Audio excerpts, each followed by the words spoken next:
If you don't have food, you can still live for months. If you refuse to drink water, the dehydration will kill you in 15 days. But if you don't breathe, you will not live for more than 3.5 minutes. Unless you train like Tom Cruise for an underwater scene, still the cap is 6.5 minutes. That's how oxygen is important for life, and we call it Pranvayu.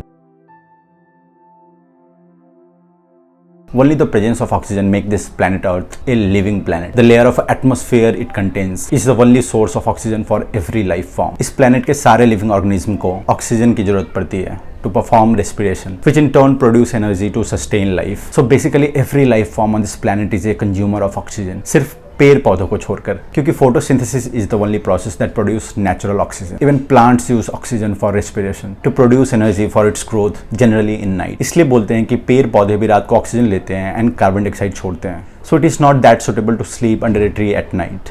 These are some scientific facts until you believe some stupid journalist like her. जो oxygen ग्रहण करता है साथ ही oxygen ही छोड़ती है. Italy के प्रसिद्ध वैज्ञानिक professor G.E.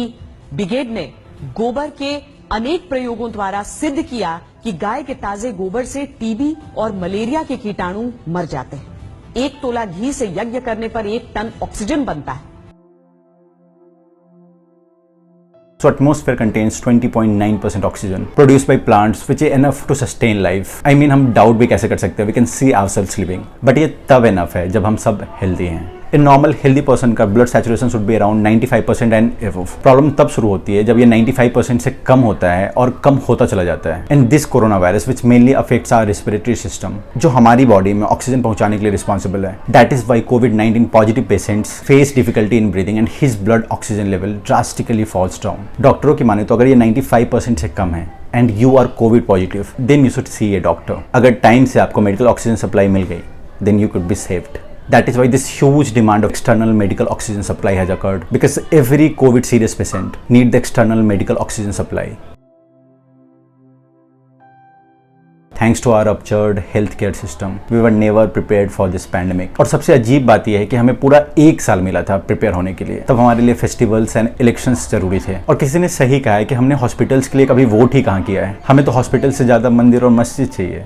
Right now the condition is more than 2,000 people are dying every day in this country. बेबसी का माहौल है, पूरा सिस्टम वेंटिलेटर पर है. सुप्रीम कोर्ट ने भी कहा है ये नेशनल इमरजेंसी की घड़ी है. Just because they couldn't get timely external medical oxygen supply. इस कोरोना सुनामी की हालत में किसी हॉस्पिटल में 1 घंटे की तो किसी में 2 घंटे की ऑक्सीजन सप्लाई बची है. 2 घंटे की ऑक्सीजन, कहीं 3 घंटे की ऑक्सीजन, कहीं हाहाकार मचा हुआ है. अब ऑक्सीजन खत्म, तब ऑक्सीजन खत्म, और अभी तो कहा जा रहा है कि पीक नहीं आई है. You could see senior doctors crying seeing this condition. Hospitals are outrightly refusing to admit patients due to shortage of oxygen. और क्यों ना करे, because it was the duty of central government to ensure the supply of liquid oxygen in hospitals. हम corona को लगभग हरा चुके थे, but due to negligence we are the most affected country in entire world. हम पाकिस्तान को हंसते थे पिछले साल. Now our condition is worse than Pakistan. Late सही सही, but central government has transferred liquid oxygen from industries to hospitals. A dedicated oxygen express is also running to transfer oxygen quickly from plants to hospitals. Some states tried to block the oxygen quota for Delhi, which Arvind Kejriwal pointed out in the meeting with Prime Minister. लेकिन sir मैं आपसे हाथ जोड़ के प्रार्थना करता हूं कि इस बढ़े हुए ऑक्सीजन के कोटे को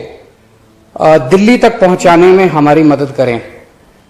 हम कारण जानने की कोशिश करते हैं तो पता चलता है कि पीछे किसी राज्य ने दिल्ली के लिए ऑक्सीजन लाने वाले ट्रक को रोक रखा है. And I don't think after this order anyone will ever dare to block the oxygen supply of Delhi. But the question remains, will this situation will contain so quickly? And the answer is no. The new strain of virus is highly contagious and more fatal. So hospital में अभी बहुत COVID patients जाने वाले हैं and they will need oxygen. Even though the speedy vaccination drive, which now include every citizen ever 18, this second wave will remain for longer period and kill more people. And if you will not take a proper measure, the third wave is next to come. So what is the solution? How can we save ourselves? And the simple answer is, don't get infected. Follow strict lockdown protocol, wear mask properly, keep yourself healthy, eat clean. Even though at home, do some mild exercise, because study has shown it is fatal for strained individual. And सबसे ज़्यादा कुछ important, that is cleaning our nasal cavity. So taking regular steam, drinking kadha, and doing jal niti regularly will surely save you from getting infected from this virus. So include as much as healthy habit that you can include in your lifestyle. Take care of yourself. That will take care of doctors and this nation. आप शांति रखिए. अब मैदान छोटा पड़ गया है, आप जहां हैं वहीं खड़े रहिए।